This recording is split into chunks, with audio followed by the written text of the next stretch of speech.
Deep Talks, the detox for your mind by Deep Trivedi. Good morning, ladies and gentlemen. Today, we are going to be focusing on wealth. What is wealth? Wealth. Who doesn't want wealth? Ask yourself this question. What do you aspire for in life? What do you desire for in life? Many of us will respond to this question saying that I want happiness and success. But what is the definition of happiness and success? You won't be surprised to learn that most of our definitions include the word wealth. Diwali is just around the corner. We welcome the festival of lights, worshipping the goddess Lakshmi, in the hope that she would shower her blessings on us in the form of wealth. But can wealth be attained only by prayer and worship? No. Hence, Deep Talks has planned to organize a special discussion focusing on wealth. In today's discussion, we will discuss how wealth is the basic right of every human being and how it is easy to attain wealth. As wealth pleases everyone, the degree of happiness may differ according to the amount of wealth an individual may aspire for.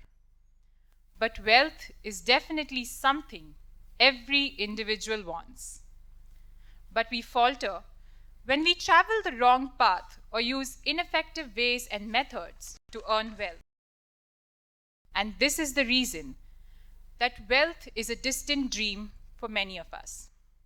So today, to shed some light on wealth and how you can attain it, allow me to introduce to you the catalyst of change, the master of great insights, and the expert on human psychology. Can we please put our hands together for Mr. Deep Trivedi?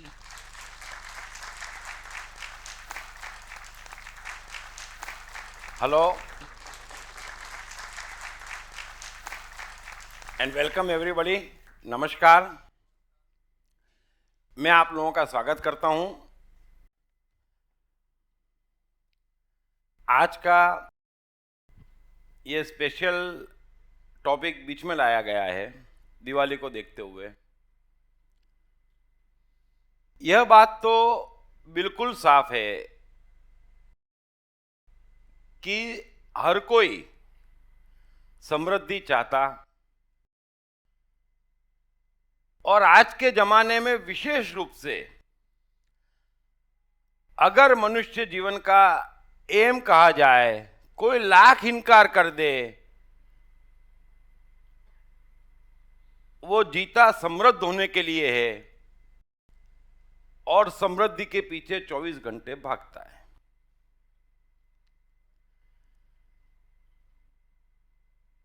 आज के मनुष्य के लिए, आज के वैज्ञानिक युग में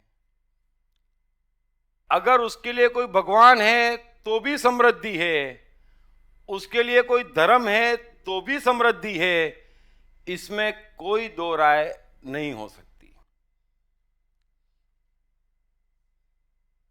यह भी सच है कि चाहे व्यक्ति धर्म बांट रहा हो तो भी समृद्धि बढ़ा रहा, व्यक्ति सेवा कर रहा तो भी समृद्धि बढ़ा रहा। यह अधिकांश केस में आज की तारीख में फिट होता है।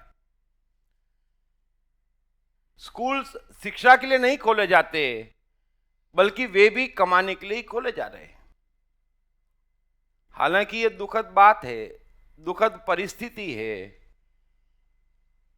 कि सेवा और ज्ञान अपने आप में इतनी ऊंची चीज है कि इन दोनों से भी कमाना, इससे ज्यादा मनुष्य की गिरावट नहीं हो सकती। सत्य यह भी है कि आज की तारीख में ये दोनों व्यवसाय ज्यादा अट्रैक्टिव है, इन दोनों में कमाना ज्यादा आसान है, यह भी हमारे सामने है। और इसी से सिद्ध होता है कि आज के युग में मनुष्य ने समृद्धि को सबसे ज्यादा महत्व दिया हुआ है।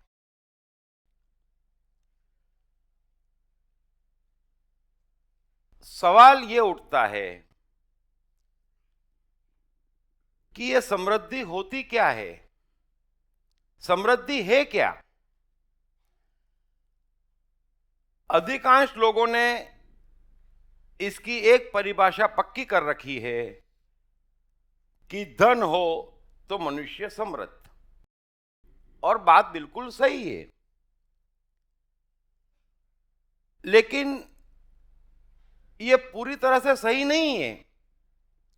और मनुष्य की दिक्कत क्या है, मैं आपको एक बहुत ही श्रेष्ठ बात बता रहा हूं, जीवन में हमेशा के लिए उतार लेना कि किसी भी चीज को नाम देना एक कोरा शब्द है। नाम की अपनी कोई महत्ता नहीं है। वस्तुओं तक ठीक है, दृश्यमान जगत तक ठीक है कि आप कह दें कि ये कुर्सी है, ये टेबल है, ये पानी है, ये चाय है, ये मकान है, ये झोंपड़ा है। दृश्य तक तो बिल्कुल ठीक है, दृश्यों को नाम देना उपयोगी है, और दृश्यों को नाम देने मात्र से काम चल जाता है। हर कोई समझ जाता कि ये पानी की बात है, ये चाय की बात है, ये गाड़ी की बात है, ये हवाई जहाज की बात है। बड़ी आसानी हो जाती समझने में। तो दृश्यों तक तो नाम ठीक है, लेकिन साइकोलॉजी में, अदृश्य में सिर्फ नाम से काम नहीं चलता, और सभी लोग गड़बड़ करते। इतनी साधारण सी बात भी कोई सिखाने वाला नहीं कि साइकोलॉजी में नाम से काम नहीं चलता। समृद्धि एक नाम है, लेकिन जब साइकोलॉजी की बात करेंगे तो उसकी परिभाषा करना जरूरी हो जाता है। बड़े अच्छे से समझ लेना, आप जब भी किसी अदृश्य की बात करें तो परिभाषित करना बड़ा आवश्यक है। और आप गौर करना कि अदृश्य की हर एक की परिभाषा अपनी अपनी और अलग अलग होती। हम कह देते ये धर्म है, लेकिन परिभाषा सबकी अलग अलग होती, ये सबको मालूम। क्योंकि जो भी अदृश्य है उसकी मनुष्य अपनी ही दुनिया में, अपनी ही परिभाषा में चलता, और किसी भी अदृश्य का बगैर परिभाषित किए उसका पीछा करना, उसे समझने की कोशिश करना एक बहुत बड़ी मूर्खता है। तो समृद्धि एक अदृश्य शब्द है। आप नहीं कह सकते कि यह चीज समृद्धि है, आप नहीं कह सकते। आप अंदाजा लगाते कि कृष्ण समृद्ध है, कोई कहता नहीं बुद्ध समृद्ध है। हर एक का अपना ओपिनियन, अपना व्यू है। कोई कहता बिल गेट्स समृद्ध है, कोई कहता कबीर समृद्ध है। हर एक की अपनी परिभाषा है। और कई बड़े बड़े समृद्ध होते, वे कहते कि अभी कुछ है कहां हमारे पास, उसकी अपनी परिभाषा है। तो जो भी अदृश्य है उसकी डिटेल में घुसने के पहले आपको उस शब्द को परिभाषित कर देना बड़ा जरूरी है। यहां पर एक और सत्य समझ लेना कि दुनिया का कोई भी अदृश्य हो, वो प्रकृति से अपने आप परिभाषित है। यानी कि 3 स्टेज पे बात होती। पहली दृश्यमान जगत, उसमें शब्द देना काफी है, जरूरी है, उपयोगी है, हम उपयोग कर लेते। दूसरा है अदृश्य जगत, दुख, सुख, धर्म, भगवान, ये सब कोरे शब्द हैं। ज्ञान या जो भी आप जानते, सुंदरता या जो भी आप जानते, पाप पुण्य, ये सब शब्द हैं, कोरे शब्द हैं। इनका कोई मूल्य नहीं जब तक इनकी परिभाषा न की जाए। तो जब भी आप अदृश्य से प्रयोग करें, सबसे पहले उसे परिभाषित करें अपनी भाषा में कि मेरे भगवान की ये परिभाषा, मेरे धर्म की ये परिभाषा। बगैर परिभाषा किए जो भी अदृश्य से खेलेगा वो अंधकारों में उलझ जाएगा। तीसरी बात, सबसे बड़ा सत्य यह है कि जितने भी अदृश्य शब्द हैं, चाहे भगवान हो, चाहे पाप पुण्य हो, चाहे ज्ञान हो, चाहे आत्मा हो, दुख हो, सुख हो, सबकी प्रकृति की अपनी एक फिक्स परिभाषा बनी हुई है। It has been already explained, सदियों से सनातन है एक्सप्लेनेशन, लेकिन उतना ज्ञान तो बहुत दूर है। फिर भी आज हम समृद्धि को अलग अलग जगह से पकड़ने की कोशिश करेंगे, और ये मैं पक्का कहता हूं, मैं जानता हूं कि प्रकृति की इस खूबसूरत लीला में समृद्ध होना ये मनुष्य का जन्मसिद्ध अधिकार है। तो ये समृद्धि क्या है? अब ये समृद्धि क्या है, यह समझने हेतु एक निगाह आप प्रकृति पे घुमाएं। मनुष्य की दिक्कत क्या है? मैं बार बार कहता हूं, हर लेक्चर में कहता हूं कि मनुष्य जीवन को दो ही चीज प्रभावित कर रही है, एक प्रकृति के नियम और दूसरा उसका मन। तीसरी कोई चीज मनुष्य को रत्ती भर इतना भी प्रभावित नहीं कर रही है। और यह दुर्भाग्य है हमारा कि इन दो को छोड़ बाकी सब चीज की चर्चा हो रही, और हम भी इन दो को छोड़ बाकी सब चीज को महत्व दिए हुए हैं। आज के बाद एक जादू समझ लेना कि कोई भी चीज का आपको सत्य पता लगाना हो, बड़े से बड़ा रहस्य जानना हो, जहां न विज्ञान आज पहुंचा है न कल पहुंच सकता है, वो रहस्य भी आपको जानना हो, तो उसके दो ही उपाय हैं। एक, अपने भीतर झांक लो, पता नहीं चलता तो पूरी विशाल प्रकृति को देख लो। दो ही ज्ञानी है इस संसार में, तीसरा सब अज्ञान है। तो समृद्धि क्या है, इस हेतु भी सीधे सीधे प्रकृति पे नजर दौड़ाएं। आप देखें प्रकृति में बहती नदी कितनी प्यारी लगती, समुद्र की विशालता हमें अट्रैक्ट करती, एक खिलता हुआ फूल, एक दहाड़ता हुआ शेर, एक नाचता हुआ मोर, तैरती हुई रंग बिरंगी मछलियां, गहराए हुए बादल, बरसता पानी, चांद, सूर्य, सब चीज सुंदर जान पड़ती, सब चीज आकर्षक जान पड़ती।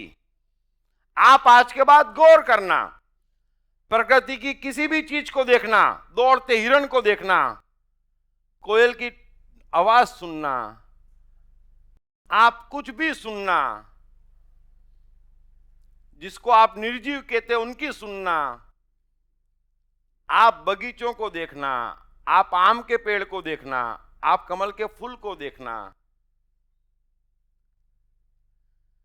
आप चांद की तरफ देखना, आप पहाड़ियों को देखना, आप जंगल में चले जाना, हर चीज आपको सुंदर दिखाई देगी, हर चीज आपको आकर्षित करेगी, हर चीज अट्रैक्टिव दिखाई देगी। क्यों? क्योंकि वे समृद्ध है। समझ लेना, ये बात बड़े अच्छे से समझ लेना कि जो भी समृद्ध होगा उसका अपना एक ब्यूटीफुल ओरा होगा, वो खींचेगा, वो सुंदर भी लगेगा, आकर्षक भी लगेगा, और इस प्रकृति में सबके सब समृद्ध हैं।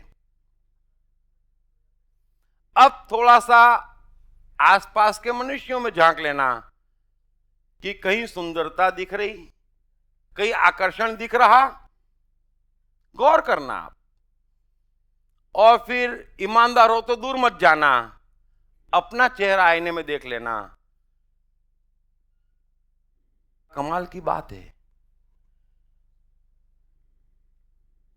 आप जीवन में 1000 बार ये गौर कर चुके हैं कि जब भी आप थकते, परेशान होते, आराम की आवश्यकता पड़ती, एंटरटेनमेंट की आवश्यकता पड़ती, चेंज की आवश्यकता पड़ती, तो आप क्या करते? कोई स्विट्जरलैंड जाता, कोई अफ्रीका सफारी देखने जाता, कहीं दूर जंगलों में निकल जाते, प्रकृति की शरण चले जाते, जानवरों को देखते, मछलियां देखते। लेकिन आप थकान में या आराम करने के लिए मनुष्यों को देखने नहीं जाते। अपने से थक के, अपने आसपास वालों से थक के हम अपनी थकान मिटाने, हम आराम करने, हम चेंज के लिए कहां कहां जाते? क्यों? क्योंकि इस प्रकृति की हर रचना सुंदर है, हर रचना अद्भुत है, हर रचना अट्रैक्टिव है, हर रचना में अपना एक आकर्षण है, उसका अपना एक ओरा है।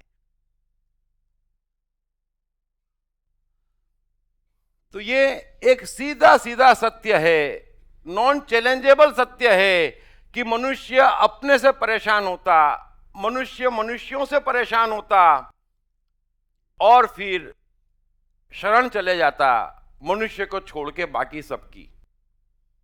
ये बड़ी दुखद परिस्थिति है। इसका कारण क्या है? मनुष्य निश्चित ही संसार की सबसे उच्चतम क्रिएटिविटी है। एक से एक ज्ञान और विज्ञानों से भरा हुआ है ये मनुष्य। हम भी जानते और अच्छे से जानते कि मनुष्य से ऊपर इस कुदरत में कुछ भी नहीं है। तो फिर क्या हो रहा है कि मनुष्य अट्रैक्टिव नहीं बचा, मनुष्य सुंदर नहीं बचा, मनुष्य आकर्षक नहीं बचा? क्यों? उसका एकमात्र कारण है कि मनुष्य समृद्ध होने के अपने जन्मसिद्ध अधिकार से वंचित हो रहा है। अगर प्रकृति की हर रचना समृद्ध हो सकती, आकर्षक और सुंदर हो सकती, तो मनुष्य का भी यह जन्मसिद्ध अधिकार है कि वो आकर्षक होए, सुंदर होए, समृद्धियों के शिखर छुए। यही उसकी डेस्टिनी है, ये उसका अधिकार है। लेकिन मनुष्य अपने अधिकार से वंचित है। तो क्या कारण है इसका? सीधा सवाल उठता, ये तो हम समझ गए कि जो भी चीज समृद्ध होगी वो सुंदर और अट्रैक्टिव होगी, उसका अपना एक बहुत ही खूबसूरत ओरा होगा और वो हमारा नहीं है और बाकी सबका है। ये हम समझ गए। हम कारण भी समझ गए कि हम समृद्ध नहीं है इसलिए। बाकी हर मनुष्य के हाल ऐसे नहीं है। मनुष्य जब समृद्धियों के शिखर छूता तो कमाल हो जाता। एक मीरा का नृत्य, मीरा जब सड़कों पे निकलती और नाचती तो पूरी प्रकृति की सुंदरता पे भारी पड़ती। ये हम सब जानते हैं। एक बुद्ध का तेज सूर्य की रोशनी को फीका कर देता, यह भी हम जानते हैं। एक कबीर का दोहा, एक गालिब का शेर, एक एडिसन का आविष्कार, एक आइंस्टाइन का सूत्र हमें पूरे ब्रह्मांड में घूमने की परमिट दे देता। तो कई मनुष्यों ने हर युग में समृद्धि के शिखर छुए हैं और जिन्होंने भी समृद्धि के शिखर छुए हैं उन्होंने ओरा पाया है। वे सुंदर और अट्रैक्टिव रहे हैं और इतने अट्रैक्टिव कि हजारों हजारों वर्ष बीत जाते तो भी हम चर्चा उन्हीं की करते, बात उन्हीं की करते। हमारा जीवन उन्हीं के आसपास घूमता और हमारा जीवन उन्हीं की बदौलत है।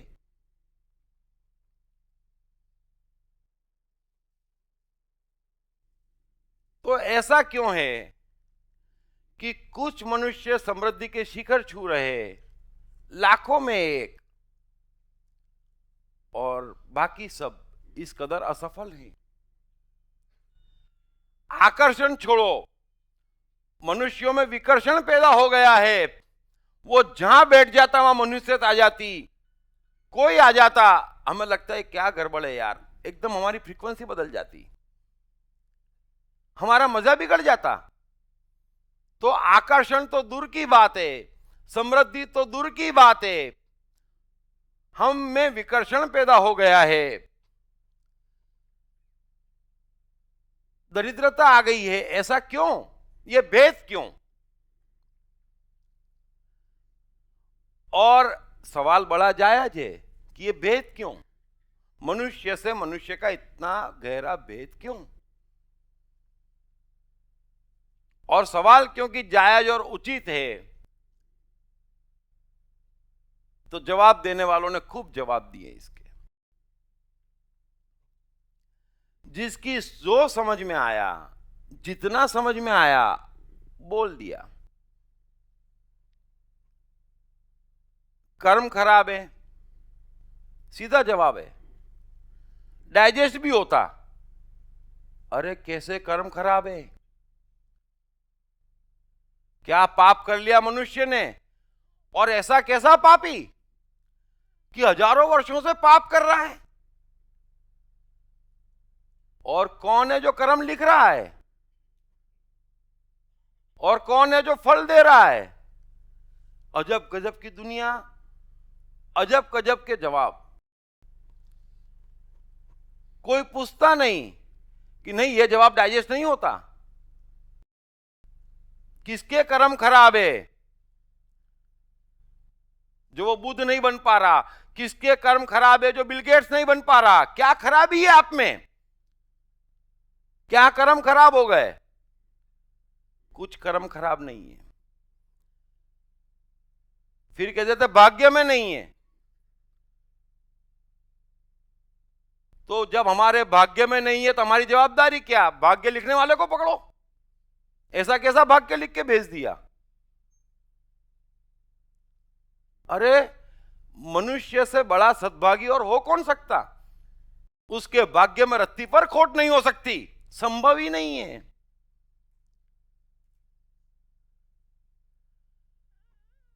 आप धार्मिक नहीं है, आपके घर की दीवार ठीक नहीं है, अंगूठी नहीं पहनी है, क्या क्या है, आपने डिग्री नहीं ली है, आप असामाजिक हैं, आप अधार्मिक हैं, और जब कुछ नहीं होता तो कह देते चुपचाप बैठे रहो, जो है परमात्मा की दया से बड़ा अच्छा है। ये जवाब नहीं चलेंगे। बात तो सही है कि भेद है, लाखों में एक मनुष्य समृद्धि के वो शिखर छू रहा है जिसकी हम कल्पना नहीं कर सकते, और बाकी सब पिसा रहे इस चक्की में। ना आकर्षण बचा, ना मस्ती बची, ना कुछ बचा। सदियों से जवाब दिए जा रहे, मनुष्य बेचारा फॉलो भी करता, मानता भी, लेकिन समृद्धि का रेशो नहीं सुधर रहा, क्योंकि उन जवाबों में ही दम नहीं है, साइकोलॉजी का नॉलेज ही नहीं है। और दुर्भाग्य है, उससे खराब व्यक्ति नहीं हो सकता जो ज्ञान और सेवा से कमाता है। और ये सारे कमाने के उपाय, न तो किसी मनुष्य के कर्म खराब है, न किसी का भाग्य खराब है। प्रकृति की हर वस्तु अगर समृद्ध है, कुछ मनुष्य समृद्ध है, तो हम सबका यह बराबरी पर अधिकार है कि हम भी समृद्ध हों। तो क्यों नहीं हो पा रहे हैं? उसका बड़ा ही सीधा जवाब है कि हम प्रकृति को देखते नहीं, हम प्रकृति के नियमों की अवहेलना करते हैं। बाकी कोई कह दे, बड़ी बड़ी फीस लेके मैनेजमेंट के कोर्स चलाते, उनके नए नए कोर्स से अमेरिका रोज समृद्ध हो जाता, हम पढ़ते, परिणाम नहीं आते, फीस दे आते। एबिलिटी बढ़ाओ, किसी की एबिलिटी में कोई कमी नहीं है, यह भी मैं आपसे कहता हूं। कर्मठता बढ़ाओ। अरे कर्मठता में कहां कमी है? बेचारा 24 घंटे इसलिए जी रहा है कि समृद्ध हो जाए। इससे ज्यादा कर्मठता क्या लोगे आप? न मनुष्य की एबिलिटी में कमी, न कर्मठता में कमी, न कर्म न भाग्य जवाबदार। एक ही चीज जवाबदार है कि मनुष्य प्रकृति के नियमों की अवहेलना कर रहा है। वो देखता ही नहीं, उस तरफ झांकता ही नहीं। आप थोड़ा सा प्रकृति को देखें। यहां का हर कण महत्वपूर्ण है और हर कण, हर जानवर, हर पेड़ पौधा एक मकसद से आता है। यह बड़ा क्लियर गणित है प्रकृति का, इसको कोई बदल नहीं सकता। गुलाब का बीज क्या होगा उसका? जरा सोचना क्या होगा उसका। वो गुलाब का पेड़ बन जाएगा। एक मकसद से आया है वो कि गुलाब का पेड़ बनना है। बड़ा सिंपल है। सूर्य भी एक मकसद से अस्तित्व में आया है कि उसे इस जगत को रोशन करना है। आम का बीज एक मकसद से अस्तित्व में आता कि उसे आम का पेड़ बनना है। यह आपके सामने प्रकट सत्य है प्रकृति का। ज्ञान के लिए आपको न शिक्षा की जरूरत, न धर्मशास्त्रों की जरूरत। यह भटकाने की बात है। सीधा प्रकृति को देखें, सब चीज समझ में आ जाएगी। लेकिन फिर दुकानें नहीं चलेगी, बड़ी दिक्कत है। बाकी आम का बीज एक ही मकसद से आता है कि आम का पेड़ बने, और मकसद भी ऐसा पक्का समझ लेना। अगर सफेद गुलाब का बीज है तो आप सब जानते हैं सफेद गुलाब का पेड़ बन जाता। हाफूस का बीज है तो हाफूस का पेड़ बन जाता। ये उसका मकसद है।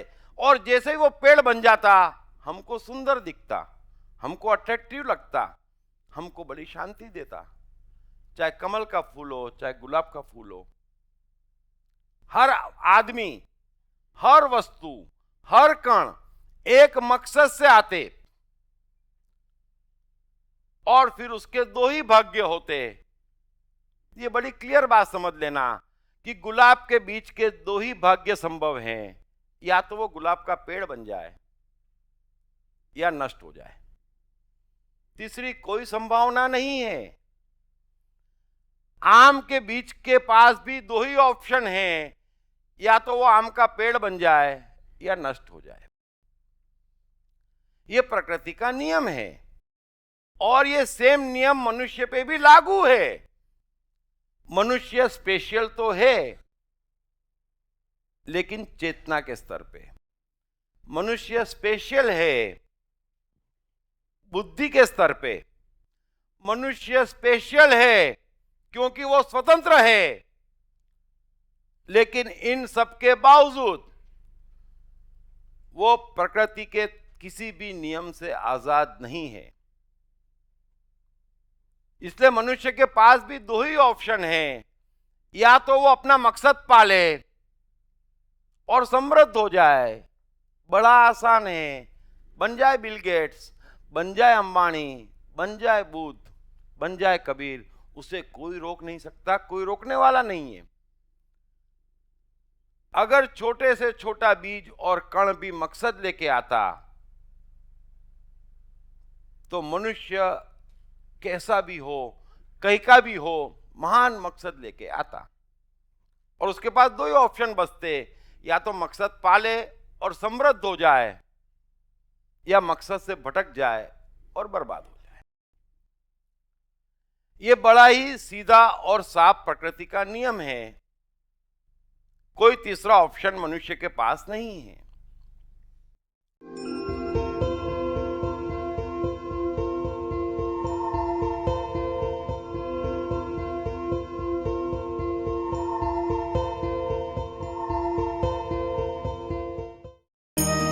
कृष्णा, मन और जीवन के मास्टर।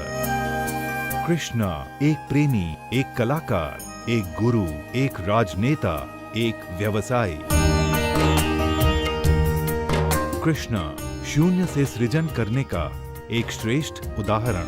कृष्णा, जो कठिनतम परिस्थितियों में भी हंसते हुए जीने की कला सिखाते हैं। कृष्णा, जिन्होंने जीवन का हर युद्ध जीता। दीप त्रिवेदी द्वारा लिखित किताब मैं कृष्ण हूँ। ये किताब कृष्ण के संपूर्ण जीवन पर रिसर्च करने के बाद कुछ इस साइकोलॉजिकल अंदाज में सिलसिलेवार रूप से लिखी गई है कि जिसे पढ़ते पढ़ते आपका जीवन भी बदलता चला जाएगा। मैं कृष्ण हूँ। ये किताब अंग्रेजी, हिंदी, मराठी तथा गुजराती में एक साथ atmanestore.com साथ ही सभी प्रमुख ई-कॉमर्स साइट्स पर भी उपलब्ध है। तो सवाल उठता है कि मनुष्य मकसद पाता क्यों नहीं है? कहां गड़बड़ हो रही है? यह सीधा सवाल हमारे दिमाग में आता है और लाजमी है। गड़बड़ यहां हो रही है कि मकसद अदृश्य है। समझ लेना, वो दृश्य में नहीं लिखा है कहीं पर भी। और मैं बार बार एक चीज समझाता हूं कि दो जगत एक साथ अस्तित्व में है, एक अदृश्य जगत और एक दृश्यमान जगत। दृश्यमान जगत की कोई कीमत नहीं है, उसके पास कोई सत्ता नहीं है। यह पूरा का पूरा दृश्यमान जगत एक परिणाम है जिसका कारण अदृश्य में छिपा है। तो मनुष्य का मकसद भी अदृश्य में छिपा रहता उसके भीतर। इस बात को भी आप समझ लेना। अभी गुलाब का बीज है या आम का बीज है, वैज्ञानिक को दे देते, उनसे कहते, उनसे पूछते, मेरे भाई ये बीज का क्या होगा? तो वो बोलेगा ये गुलाब का बीज है, गुलाब का पेड़ बनेगा। बात मान ली।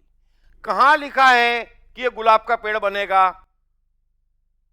वो बोलेगा माफ करो, ये हमको नहीं पता। क्यों? कहीं तो लिखा होना चाहिए, कहीं तो छिपा होना चाहिए कि ये क्या बनेगा। वो अदृश्य में छिपा है और विज्ञान है दृश्यमान वस्तुओं का जगत। बड़ा सिंपल विज्ञान और साइकोलॉजी का फर्क है। साइकोलॉजी अदृश्य की चर्चा करती, अदृश्य देखती, अदृश्य समझाती। विज्ञान दृश्य देखता, दृश्यों में प्रयोग करता। तो विज्ञान मनुष्य के डीएनए और जीन्स तो खोज लेता, लेकिन डीएनए जीन्स ये नहीं बता सकते कि इस मनुष्य का मकसद क्या, नहीं बता सकते। वे तो शारीरिक रचना बता सकते, बीमारियां बता सकते, लेकिन डीएनए जीन्स मनुष्य को मकसद नहीं बता सकते। तो ये मनुष्य का जो मकसद है आने का, वो अदृश्य में छिपा रहता और उसको विज्ञान नहीं बता पाता। और सिंपल बात है, मनुष्य बड़ा चेतनाशील है, तो उसको पता लगाना रहा कि उसके आने का मकसद क्या है। मनुष्य को स्वयं अपने भीतर पता लगाना रहा कि उसके आने का मकसद क्या है। अब दिक्कत कहां आती? इतने सारे मनुष्य अपने आने के मकसद से क्यों भटक रहे हैं? उसका सबसे बड़ा कारण यह है कि इस चीज का किसी को पक्का ज्ञान नहीं कि इस प्रकृति में कोई भी वस्तु बगैर मकसद के अस्तित्व में नहीं आती। और समृद्धि की एक ही परिभाषा है कि वस्तु अपने अंजाम पे पहुंच जाए, अपना मकसद पाले, तो वो समृद्ध। और वही परिभाषा प्रकृति की मनुष्य पे भी लागू है। अगर वो अपना मकसद पाले, अपना अंजाम पाले, तो समृद्ध। उससे असफल होने का उपाय ही नहीं है। लेकिन प्रकृति के एक और नियम, जिसकी नासमझी ने मनुष्य को बड़ा गहरा उलझा दिया।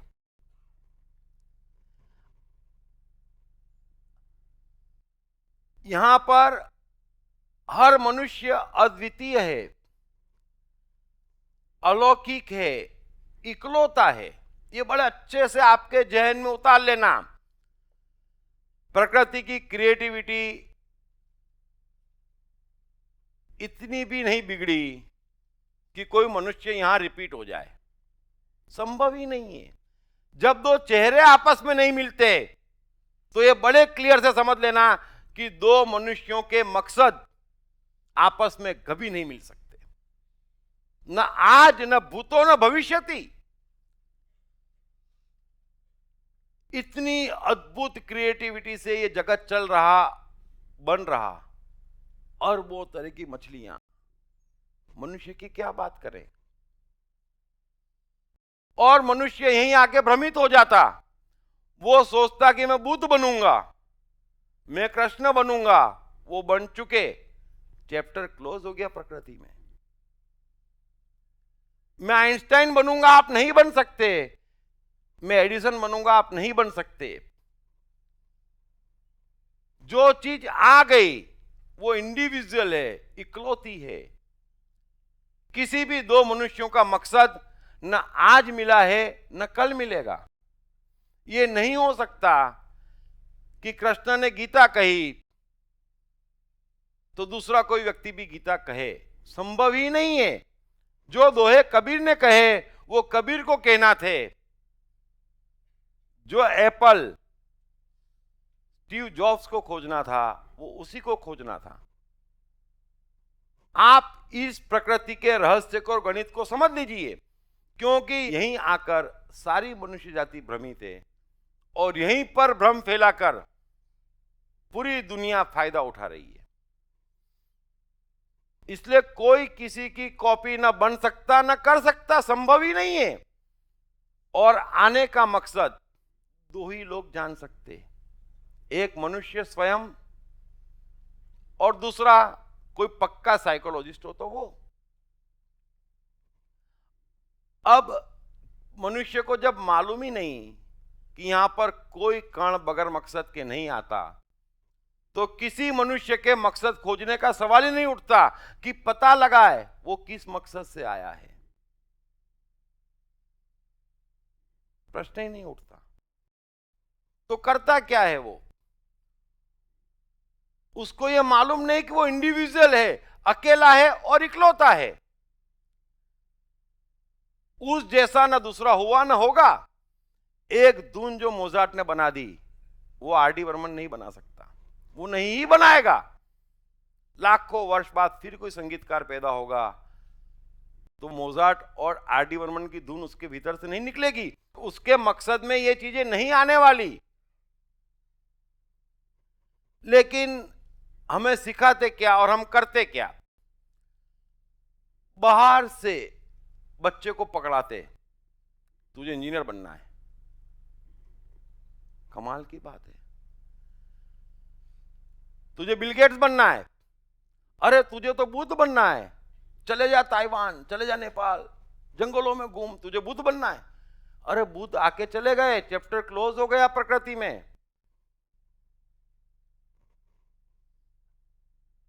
अब होता क्या है कि हर मनुष्य एक से दूसरा और दूसरे से तीसरा बनने के प्रयास में लग जाता। अब आप जरा सोचें, बुद्ध अगर बुद्ध बनने की जगह साइंटिस्ट बनने की राह पे चले जाते तो क्या होता? बन जाते। मोजार्ट संन्यास लेने चले जाते तो क्या होता? जरा कल्पना कीजिए। माइकल जैक्सन नृत्य छोड़ के लेक्चर देने लग जाता तो क्या होता? यही हम और आप कर रहे हैं और यही हम और आप 24 घंटे एक दूसरे से करवा रहे हैं। अब आप गौर करना, अच्छे से गौर कर लेना कि मनुष्य 24 घंटे कर क्या रहा है और पूरी दुनिया उससे करवा क्या रही है। परिवार वाले जानते नहीं बच्चा किस मकसद से आया, तुझे ये बनना है, और पड़ोसी का बेटा वहां गया, तुझे वहां जाना है। क्यों जाना है? धर्म भी सिखाता, आ जाओ आ जाओ बालक आ जाओ। कहां आ जाए बालक? वो बालक क्या बनने आया वो आपको मालूम? शिक्षा भी बुलाती, समाज भी बुलाता, और वो तो भटकाते भटकाते मनुष्य खुद भटक जाता। वो भी ढूंढता रहता कि कोई और जगह बाकी है, वहां पे भी हाथ आजमा लूं। कितनी दुखद परिस्थिति है। आप कुदरत की तरफ देखते ही नहीं है। ऐसा समझें, एक गुलाब का बीज है और उसमें हमारा और आपका यानी मनुष्य का गुण पैदा हो गया। उसको लगा नहीं नहीं नहीं, मुझे गुलाब नहीं बनना, मैं तो कमल का फूल बनूंगा। वो तय कर लिया उसने। फिर हमारे और आपकी तरह वो किताबें ले आए कि कमल का फूल कैसे बनना, कमल का फूल कैसे उगता। किताबें भी पढ़ ले, फिर धार्मिक भी हो जाए, रोजे भी रख ले, उपवास भी कर ले, चाहे जो हो जाए, मंदिर भी चले जाए, मुहूर्त भी देख ले, सब कर ले वो कि मुझे कमल का फूल बना दो, मुझे वही बनना है। बड़ी मेहनत भी करे सुबह से उठकर,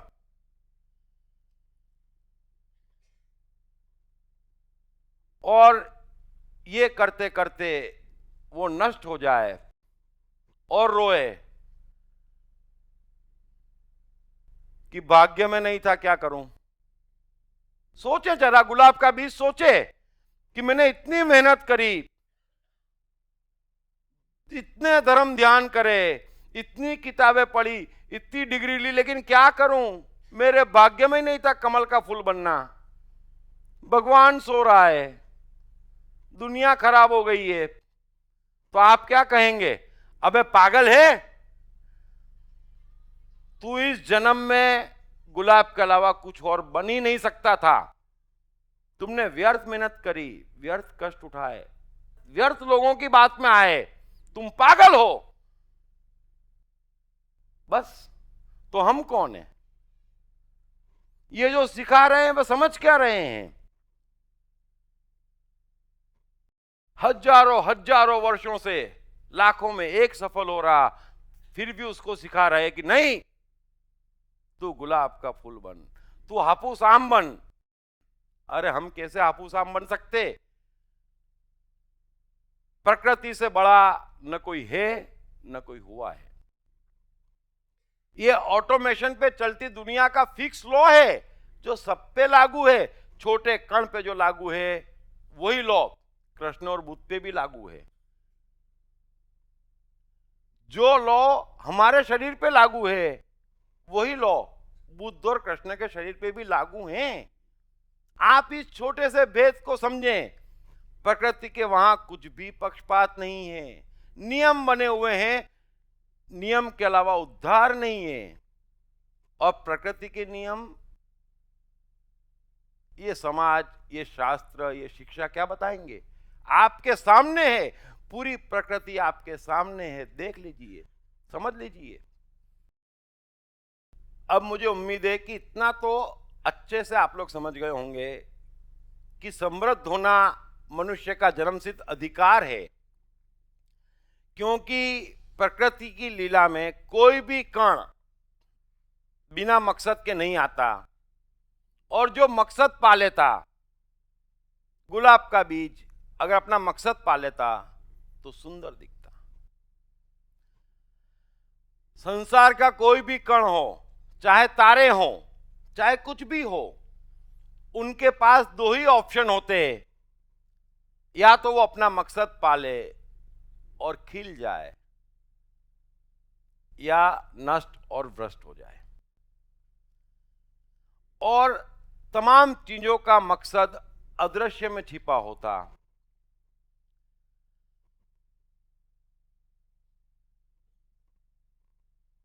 ये भी हमने समझा और अच्छे से समझ गए कि हर व्यक्ति इंडिविजुअल है, और वो यहां पर अपने एक इंडिविजुअल मकसद से आया है, इसलिए वो किसी को न तो फॉलो कर सकता न किसी की कॉपी कर सकता, और वो कुछ और तो बन ही नहीं सकता। और ये जितना भटकाव है मनुष्य के जीवन में, दुख और असफलता है, वो भटकाव है, वो कोशिश है कुछ और बनने की, बस। फिर आप कहते मैं इतनी मेहनत करता, ये करता, वो करता, मैंने सब कर लिया, सब जने सब कुछ कर रहे हैं। न कैपेबिलिटी का प्रश्न है, न एबिलिटी का सवाल है, न कर्मठता में कमी है। सवाल यह है कि आप रॉन्ग डायरेक्शन में हैं, मकसद से उल्टी दिशा में जा रहे हैं, बाहर से अट्रैक्ट हो रहे हैं, अपनी राह चुनने की कोशिश कर रहे हैं, और दूसरे आपको बड़े प्रेम से सहायता कर रहे हैं, आप भटक रहे हैं। समझे, एक हवाई जहाज हो, उसे मुंबई से कलकत्ता जाना हो तो रूट फिक्स है, मकसद भी फिक्स है, लेकिन अगर वो मकसद से भटक जाए और भटकते भटकते चांद और मंगल पे घुमाए, पूरे विश्व का पेट्रोल खा ले, तो क्या वो कलकत्ता पहुंच सकता है? नहीं पहुंच सकता। हमारा भी यही हाल है, मार्ग से भटक जाते, फिर खूब पेट्रोल खाते, डिग्रियां भी ले आते, धर्म भी ले आते, समाज भी ले आते, परिवार भी ले आते, सब ले आते, पेट्रोल पीते रहते और मार्ग से भटकते रहते। जीवन में समृद्धि नहीं आती, क्योंकि मार्ग तो बड़ा सीधा है, पहुंच जाते थे 1.25 घंटे में, सालों भटकोगे, चांद मंगल पे भी भटक लोगे, तो भी कलकत्ता नहीं पहुंचेंगे। चलो, हम तो साइकोलॉजी की सबसे गहरी बात करते हैं, वैज्ञानिक युग में है, सबकी चेतना बड़ी बलवान है आज की तारीख में,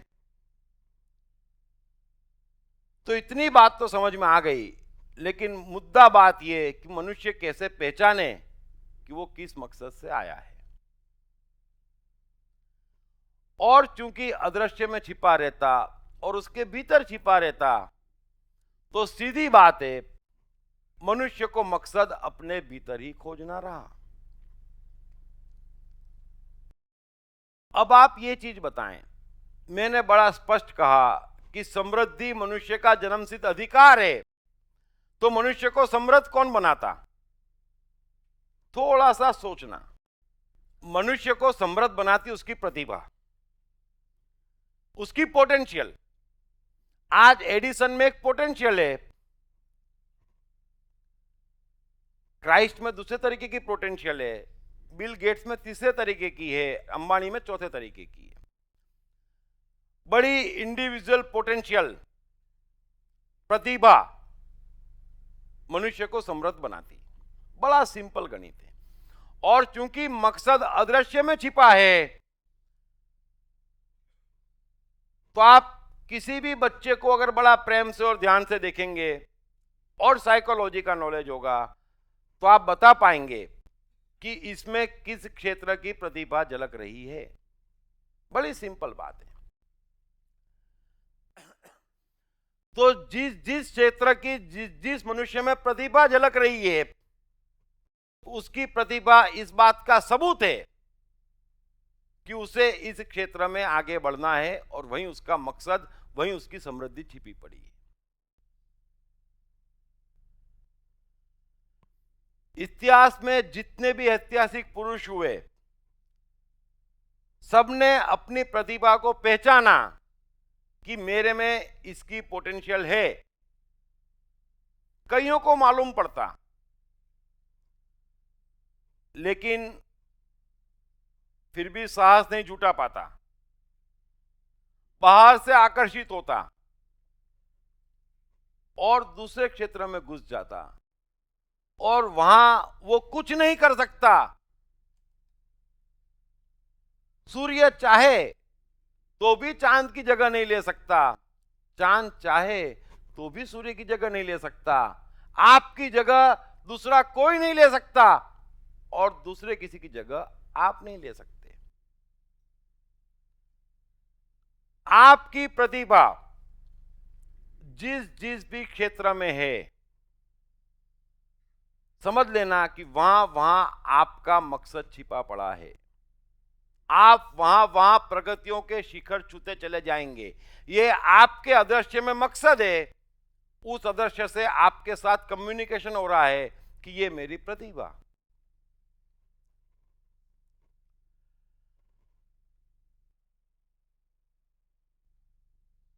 लेकिन हम बार बार और सदियों से इस अज्ञान के कारण बाहर से आकर्षित होते,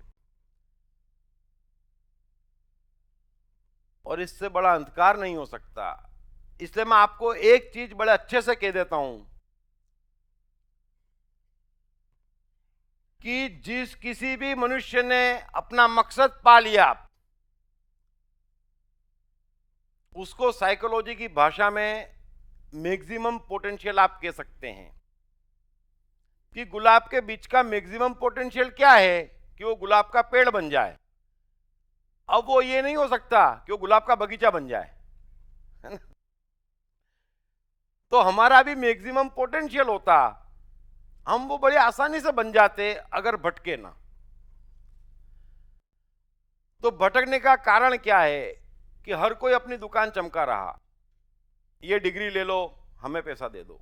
ये तावीज ले लो, हमें पैसा दे दो। आप ये कर लो, और आप भटकते और भटकते चले जाते।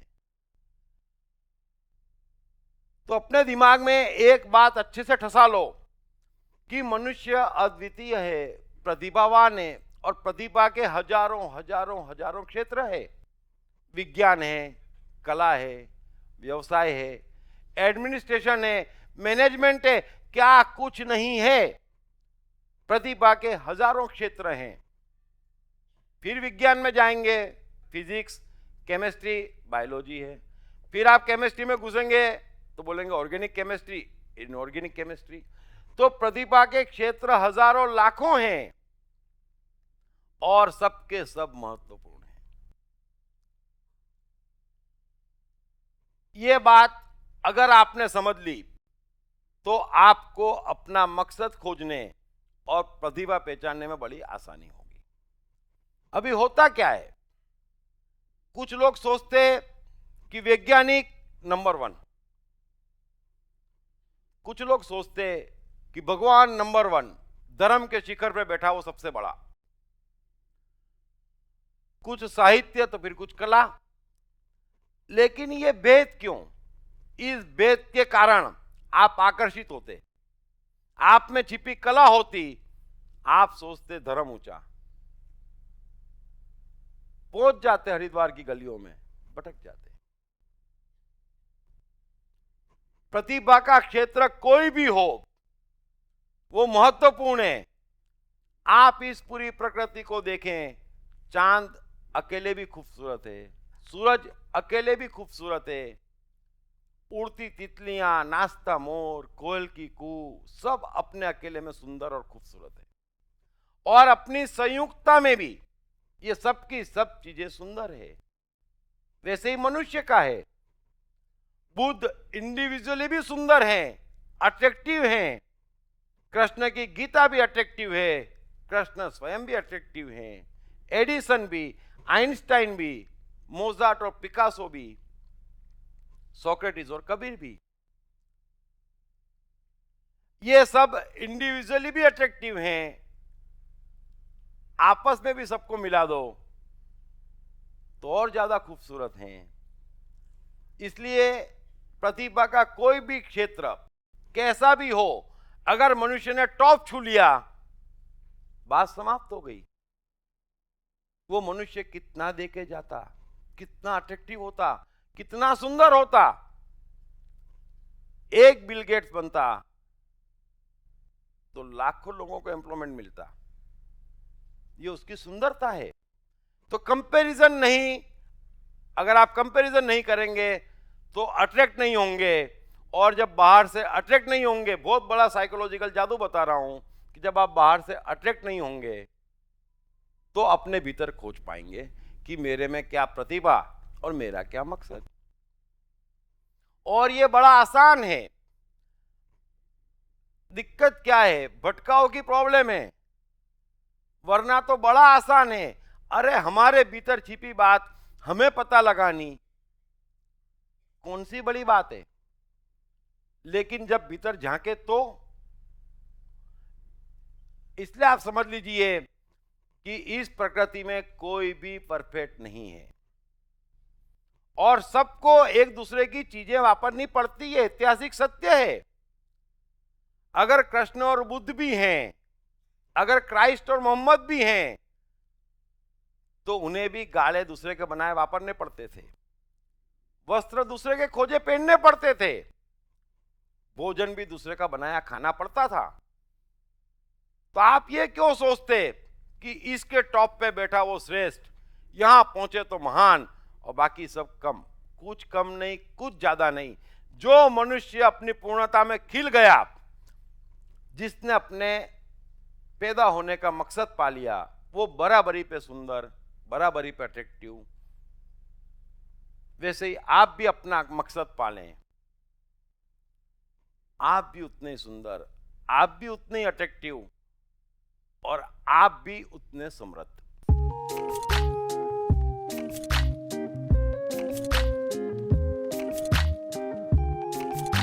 हाय, मेरा नाम शील कुमार अवस्थी है और मैं बैंक में काम करता हूँ as a senior manager. My name is Omkar Kulkarni and I'm a engineering student. मेरा नाम जयराम प्रसाद है, मैं सेल्फ एम्प्लॉयड हूँ। मैंने इनकी बुक पढ़ी I am the mind. Sir ने I am the mind book में बहुत क्लियरली मेंशन किया है कि माइंड किस तरीके से वर्क करता है, कैसे प्रॉब्लम्स को क्रिएट करता है और इसका सोल्यूशन क्या है लाइफ में। It's a really great book that I've come across in so many years. I've read many books but this one stands apart. इस पुस्तक की सरल भाषा, साधारण ढंग से मन का क्लासिफिकेशन ने मुझे बहुत प्रभावित किया है। I have read the book. It clearly identifies, explains the difference between your brain and the mind. All the 7 states of the mind are clearly defined in that book and that's the best thing about the book. So it's a very nice book written in a very clear language. मेरा तो मानना है, मैं मन हूँ पुस्तक, हर व्यक्ति को पढ़ना चाहिए। ये जिंदगी को आसान बनाने का सरलतम तरीका है। अगर ये आई एम द माइंड एक बार समझ में आ गई, it is going to make the magic in the life.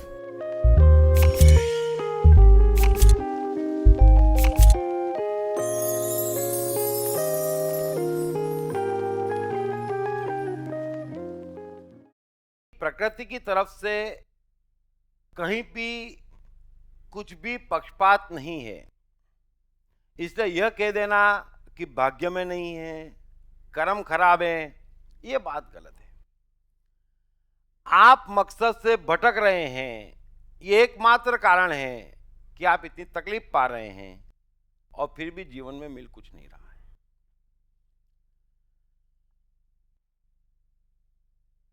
तो ये पूरी यात्रा 2 स्टेज में होती। पहली बात, मकसद पहचानना। दूसरी बात, मकसद पाना। तो मकसद पहचानना तो मैंने आपको बता दिया कि जिस क्षेत्र में आपकी प्रतिभा है उसी क्षेत्र में आगे कहीं आपका मकसद है। अब उसको पाना तो आप संसार के सारे बच्चों पे गौर करें।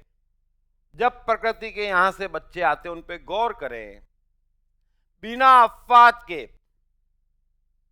बिना भेदभाव के कि बच्चा गरीब के घर में पैदा हुआ या अमीर के, शहर में पैदा हुआ या गांव में, नास्तिक के यहां पैदा हुआ या आस्तिक के यहां, हिंदू के यहां पैदा हुआ या मुसलमान के यहां, अमेरिका में पैदा हुआ या अरब कंट्रीज में, कोई फर्क नहीं पड़ता। प्रकृति की यहां से कोई भी पक्षपात नहीं है। हर बच्चा उत्साह, कंसंट्रेशन, ऊर्जा और दृढ़ता लेकर पैदा होता। ये बात मैं बड़े अच्छे से कितनी बार समझा चुका हूं। और साथ में हर बच्चा, कोई भी हो, कैसा भी हो, कहीं पे भी पैदा हुआ होता हो, वो आनंद, मस्ती, शांति और सुकून लेकर पैदा होता है। अब उस बच्चे को करना क्या है? सिर्फ मकसद पहचानना है। और वो मकसद कैसे पहचान ले? अगर चारों ओर से ये डिस्टर्ब करने वाले अज्ञानी हट जाएं, जिनको साइकोलॉजी का नॉलेज नहीं, तो बच्चे के पास दूसरा कोई उपाय नहीं मकसद पहचानने के। मकसद पहचान ले तो मकसद पे अटैक करने के लिए जो भी चाहिए, शेर के पंजे बच्चा लेके पैदा होता, उत्साह, कंसंट्रेशन, दृढ़ता, बस मकसद पे टूट पड़े, काम खलास। फिर हम और आप चिल्लाते रह जाते, अरे ये पेट्रोल पंप पे पेट्रोल भर रहा था, अंबानी हो गया। क्यों नहीं होगा? वेल इक्विप्ड बच्चा आता ऊपर से, सिर्फ मकसद पहचानना, काम खलास। प्रतिभा इनबिल्ट है, काम खलास। लेकिन होता क्या?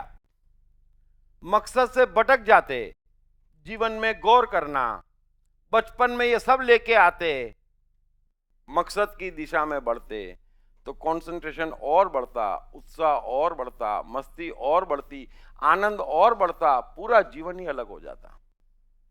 सिंपल, बड़ा आसान। लेकिन मकसद से भटक जाते तो फिर क्या होता? उत्साह निराशा में बदल जाती, क्योंकि मकसद से भटकने पर रोज रोज असफलता हाथ लगेगी, क्योंकि आप वहां जा ही नहीं सकते। सिर्फ स्वतंत्रता के बल पर, सिर्फ अज्ञान के बल पर नो एंट्री में घुस रहे हैं। उत्साह निराशा में बदल जाती, दृढ़ता कंफ्यूजन में बदल जाता, आनंद चिंता में बदल जाती, मस्ती टेंशन में बदल जाती, और फिर भटकते रहते, भटकते रहते, भटकते रहते। तो प्रकृति की ओर से इतना सुंदर बच्चा आता, वेल इक्विप्ड आता, एक महान मकसद से आता, सिर्फ करना उसे इतना कि मकसद की दिशा में चल पड़ना, उसको इतना भटका देते। और इन भटकाने वालों को ही हम चाहने वाले समझते।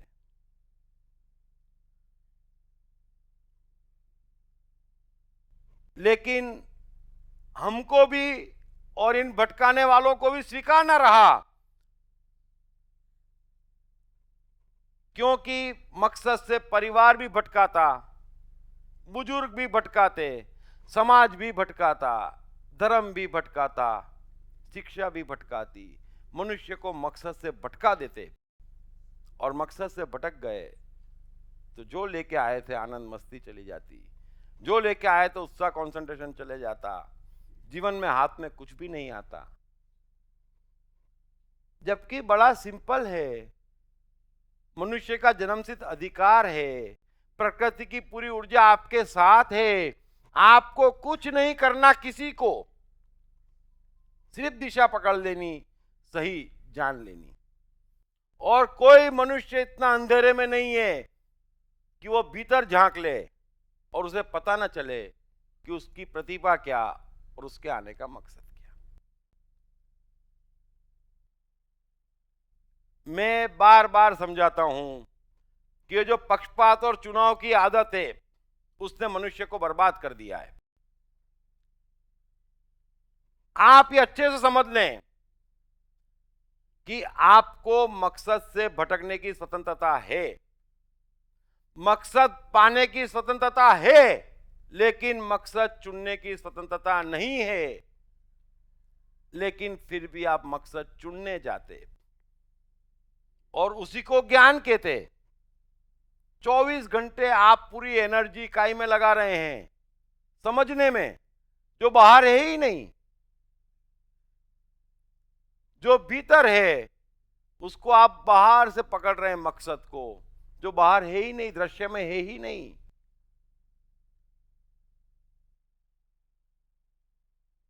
उस कारण ये पूरी दुर्गति हुई पड़ी है।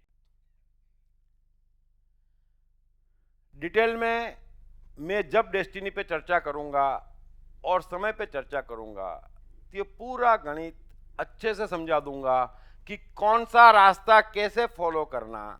बड़ा आसान है, नेचुरल है, जन्मसिद्ध अधिकार है। अगर मनुष्य को भी कष्ट उठाना पड़े, संकट में रहना पड़े, तो दो में से एक जगह गड़बड़ है, या तो मनुष्य में या प्रकृति में। मैं प्रकृति के साथ हूं, उसमें रत्ती भर गड़बड़ नहीं, हमें गड़बड़ अपने में खोदनी रही। तो इस टॉपिक का पहला सेशन मैं यहां खत्म करता हूं, और निश्चित ही टॉपिक ऐसा है और शॉर्ट में बताया, तो क्वेश्चंस होंगे आपके, मैं क्वेश्चंस ले लेता हूं।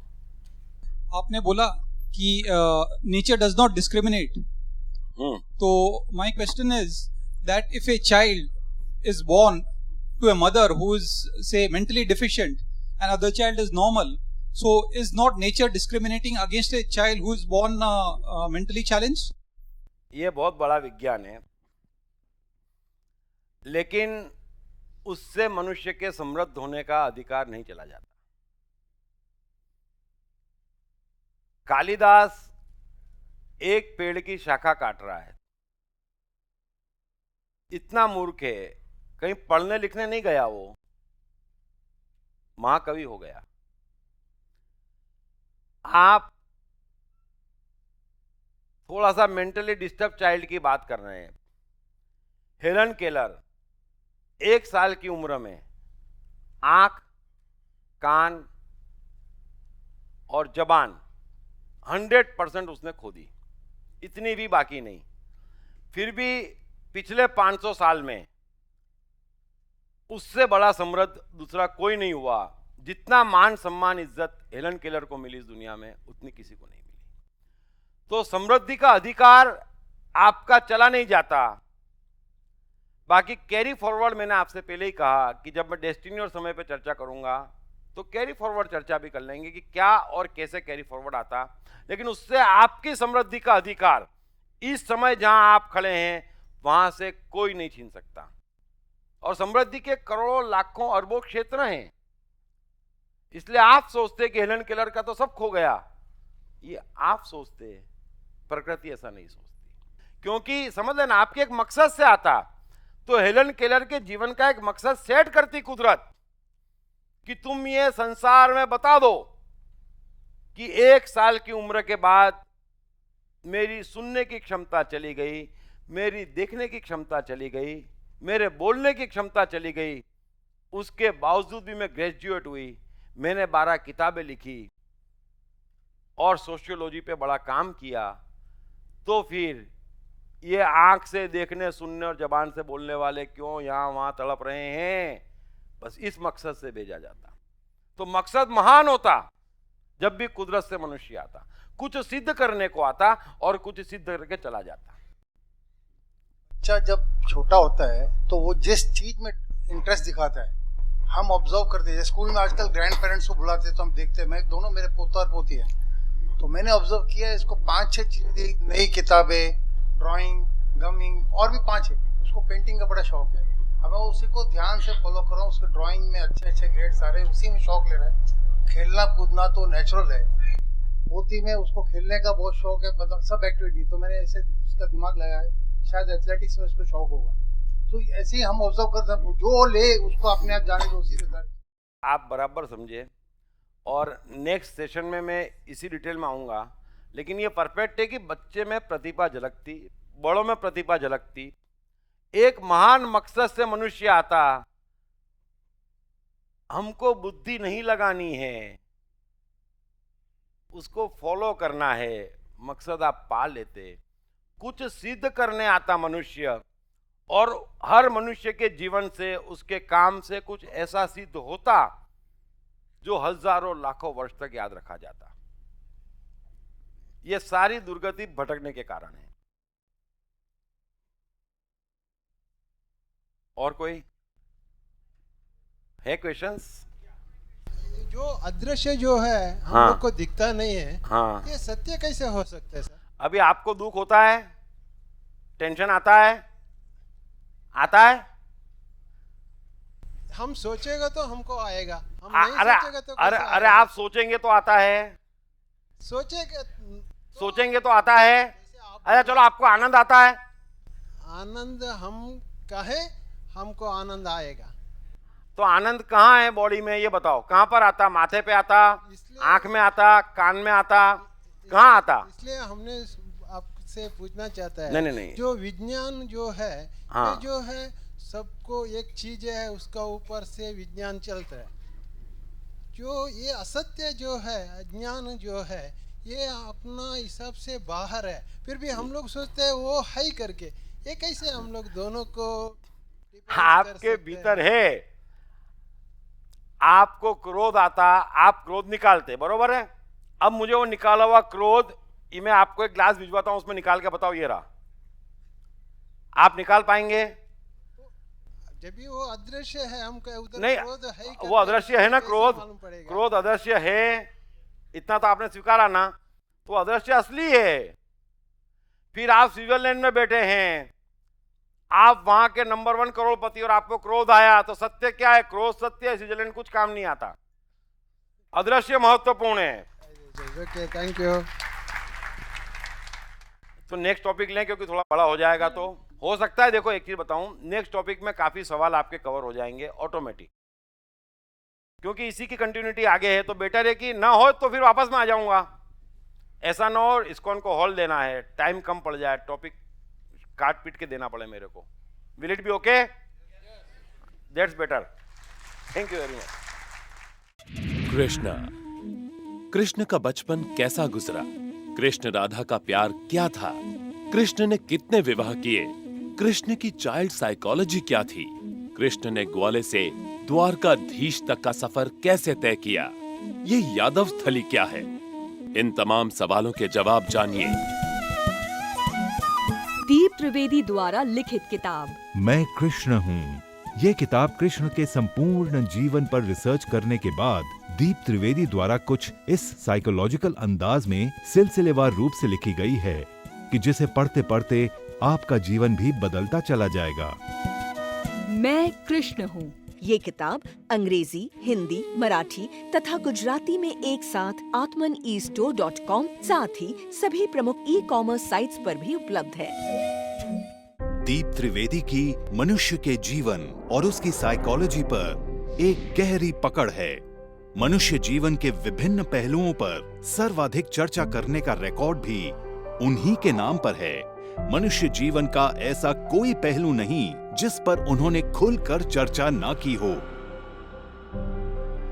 जैसे कि path of life, personality, complex, guilt, love, expectation, partiality, acceptance, fear, hypocrisy, creativity, wealth, who is God, concentration, confusion, power of transformation, joy and success, mind and brain, day sleep, natural intelligence, change your future, ego, non-violence, freedom, तथा दीप talks ताओ ते चिंग के अंतर्गत दीप त्रिवेदी द्वारा मशहूर Chinese philosopher लाओ त्से के महान सूत्रों पर चर्चा, परिचय, समय, मन, सफलता, संकट, धर्म, राजनीति और दीप टॉक्स भगवद गीता के अंतर्गत जीवन की किसी भी समस्या से निपटने के लिए दीप त्रिवेदी द्वारा भगवद गीता के संपूर्ण 18 अध्याय पर चर्चा। आप ये तमाम डीवीडीज और सीडी सुनकर अपना और अपने परिवार का जीवन बदल सकते हैं। ये तमाम डीवीडीज और सीडीज आत्मन ई स्टोर तथा अन्य सभी ई-कॉमर्स साइट्स पर उपलब्ध हैं। जब भी कोई बच्चा पैदा होता, माता पिता बड़ी उम्मीद लगाते। ये जरूर एडिसन बनेगा, ये जरूर स्टीव जॉब्स बनेगा, ये जरूर सफल होगा। परंतु होता ऐसा कुछ नहीं। अधिकांश जीवन की चक्की में पिसकर रह जाते हैं। क्यों? सिर्फ गलत शिक्षा तथा गलत परवरिश के कारण, साइकोलॉजिकल अज्ञान के कारण। अतः बच्चों की साइकोलॉजी समझने हेतु एवं उनकी क्षमता निखारने हेतु आज ही खरीदें श्री दीप त्रिवेदी द्वारा लिखित किताब मैं मन हूँ। ये किताब atmanestore.com पर उपलब्ध है। सुनिए श्रीमद् भगवद गीता, कृष्ण और अर्जुन का अद्भुत संवाद, संपूर्ण 18 अध्याय।